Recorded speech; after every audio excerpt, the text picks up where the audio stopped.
This is the Dodgers POSTCAST, your instant game reaction for the Los Angeles Dodgers, part of the Locked On Podcast Network. Your team every day.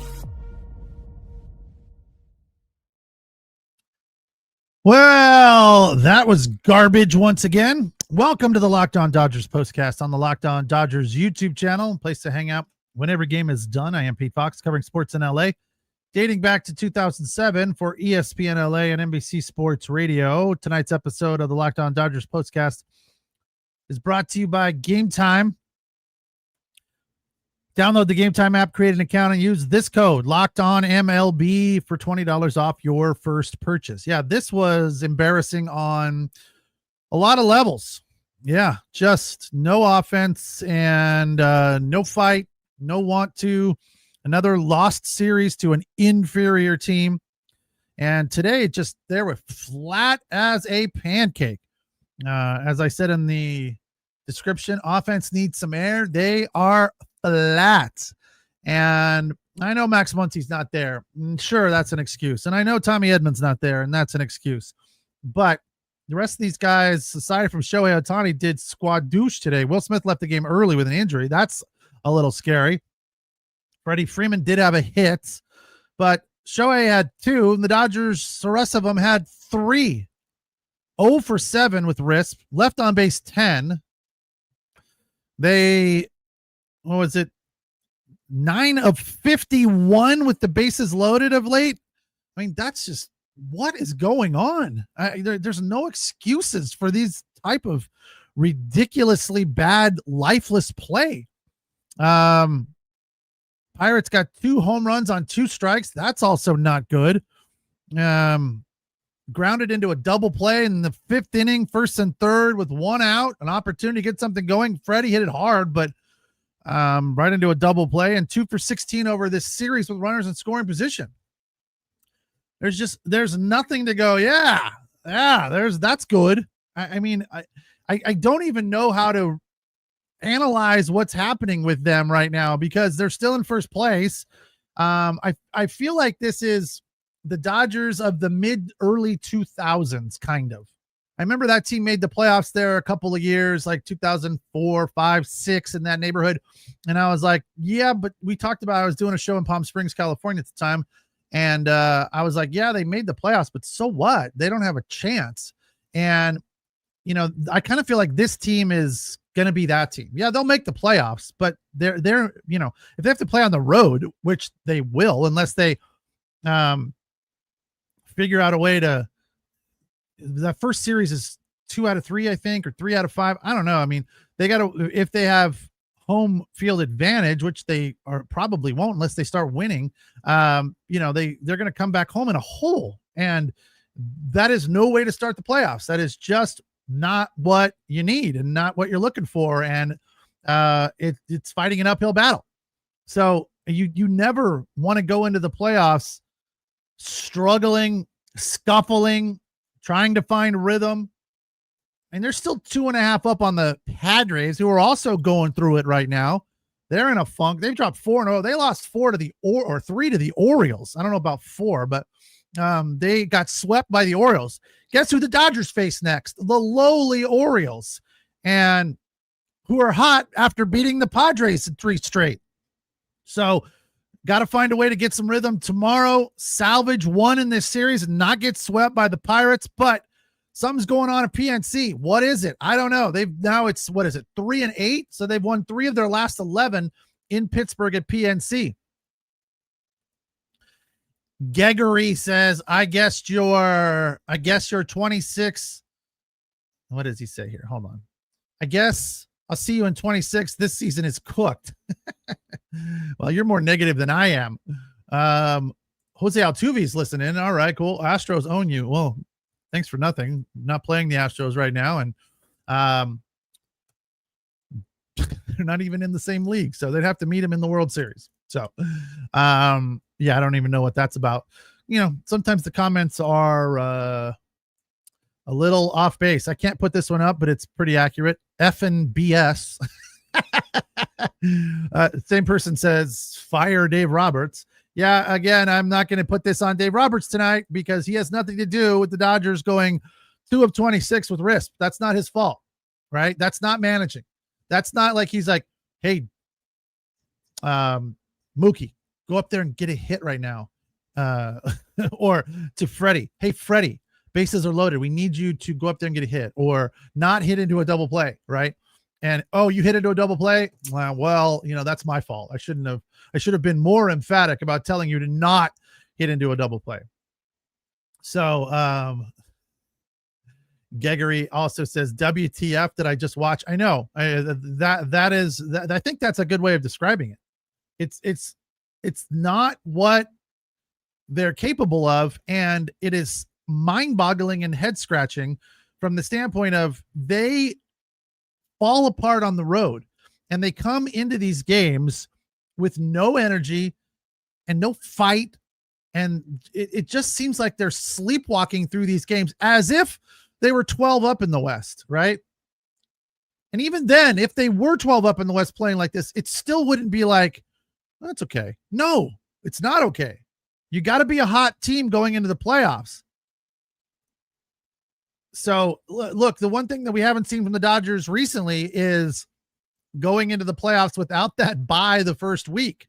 2 years ago, it cost them. Last year, they figured out a way. They hung out together in that week off, bonded as a team, and it worked out. They won the World Series. Whether or not it was because of that week off, it's hard to say. They got some breaks to go their way. A big hit from Freddie Freeman turned the tide in that game, or that game in that series. So at the end of the day, the Yankees weren't good in that World Series, fell apart. And hold on. Sorry. Dodgers took advantage of it. When the Yankees fell apart, the Dodgers pounced. So they might have a different attitude in the playoffs. Let's hope they do. And if they're not the 1 seed or the 2 seed and they don't get that bye and they got to go play right away, that could be good for them. But I still look at this team and I go, they don't have any momentum. They don't have any fight or want to. Get Max Muncy back, you get Tommy Edman back, maybe it's a different scenario. But they loaded the bases twice early, second and third inning, come away nothing. They got shut out tonight, by the way, 3-0. So 9 for 51 with the bases loaded of late. This is what you'll be talking about. As one of the viewers said, WTF did I just watch? What is going on with this team on the road? What is going on with this team against garbage, inferior opponents? I know that you could say to a certain extent, everybody's got the Dodgers circled because they are a first place team that just won the World Series. Everyone plays up a little bit against the Dodgers. Fine. I'll give you that. But it wasn't like, at least last night they scored some runs and the bullpen was trash. Today, it didn't do anything. So it's more of that Dodger inconsistency. At least I would have felt better if they put up some runs and had a garbage night from the bullpen at least. We could say, well, they were consistent. That's something. No need for a bullpen tonight because you couldn't score any runs and you had plenty of opportunities. 10 men left on base, 0 for 7 with RISP. It's just head scratching, frustrating, and there's no answers. I'm sure they're all feeling it. Dave Roberts is saying stuff these days about problems and issues and calling dudes out. And these are things that we haven't ever seen from Dave Roberts before. So he's aware. We're all aware. So the thing is, that's probably the most frustrating is that they need to go through 2 or 3 bad turnouts, bad games, bad performances before they kind of go, hey, we need to wake up a little bit. This is not acceptable, right? You come in off of a nice win to salvage one against the trashy, garbage, awful Arizona Diamondbacks. All right, we're turning around. We're heading out on the road. We're going to gel as a team. We're going to get back on track. We're going to beat the awful Pittsburgh Pirates, who are way under 500. And guess what happens? They lose that series. So you got to, again, kind of like slap yourself across the face. Go, hey, we're better than this. Let's go out and prove it. and they probably will tomorrow, and then go into Baltimore seemingly on a high after playing well tomorrow. I mean, that's what I'm forecasting because we've seen it before many times. They did it against San Diego. They did it against Arizona, and they'll probably do it tomorrow and go into Baltimore, and we'll just be like, all right, feeling good, and they'll go lay an egg. So it's frustrating. It really is. I don't know how else to put it. After the break, we'll try to find a player of the game, and we can do this real quick. Time to reveal where the game was won or lost. It's the turning point. In the first inning, when the Dodgers gave up 2 runs on 2 strike home runs, it was over at that point. Okay. Turning point happened very early. 3-0 the final. I'm Pete Fox. It's the Locked On Dodgers postcast on the Locked On Dodgers YouTube channel, where you find Travis Rogers Monday through Friday of the Locked On Daily Dodgers podcast, an in-depth look at what's going on in the Dodger universe. All right, once again, 3 big sponsors tonight on the Locked On Dodgers postcast. We got to bang through them real quick. Are you still paying full price for gas? Well, you shouldn't. Stop leaving money on the table. Get real cash back every time you fill up with the free Upside app. Download that app wherever you find your apps. Use my code SEASON and get 25 cents back per gallon on your first fill up. You could make up to $300 a year just from buying the gas you already need. At first, I was like, I don't get it. How does this work out? I live by the motto, if it's too good to be true, it probably is. If it sounds too good to be true. This was one of those things that I was like, okay, this is everything that it appears to be. You find a gas station in the app, you go to that gas station, you pay, you fill up, you put, even if you put $20 in, you're still going to get money back per gallon, and it goes into an account in the app, and it can be as simple as cash money into your checking. You can also get gift cards, and there's plenty of options. So it is the real deal. So use the code SEASON for a limited time, 25 cent per gallon bonus. Promo code is SEASON, SEASON. Offers may vary by user and location. Go to upside.com for terms and conditions. Today's episode also brought to you by Game Time. There's nothing like catching a baseball game live, the energy, the crowd, the chance to see your team in person, but actually getting tickets, that's the tough part. And sometimes it can be costly. You get surprise fees and you have to wait in line.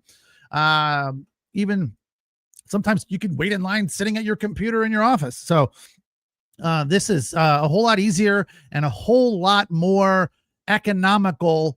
I use Game Time all the time. I tell people that want me to get them free tickets that think I just have this endless supply of free tickets. I don't get tickets for free anymore. And even when I did, I could only get like 2. So I wasn't handing them out to my friends. I recommend Game Time. Go to Game Time. That's the best deal you're going to find. And they have a cool thing with in the app. It's a feature called Views from the Seat.